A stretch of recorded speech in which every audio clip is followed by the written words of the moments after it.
Phone চার্জে লাগিয়ে ব্যবহার করলে কি সমস্যা হয় তা জেনে নিন। ফোন ইউজার ভাইদের জন্য খুবই গুরুত্বপূর্ণ একটা ভিডিও।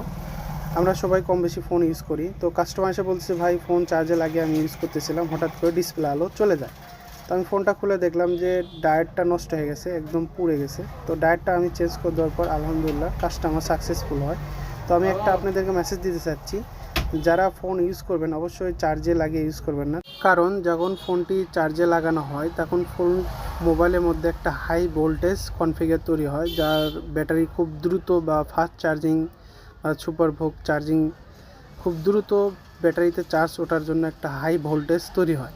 তো সেই ক্ষেত্রে ফোন চার্জে লাগিয়ে ফোন ব্যবহার না করাটাই সবচেয়ে উত্তম। আর চার্জে লাগিয়ে ফোন ব্যবহার করলে সেক্ষেত্রে ব্যাটারিটা বা অন্যান্য পার্টস খুব দ্রুত নষ্ট হয়ে যাওয়ার সম্ভাবনা থাকে। তো আমরা অবশ্যই ফোন ইউজার ব্যাটারি চার্জে লাগিয়ে ইউজ করব না।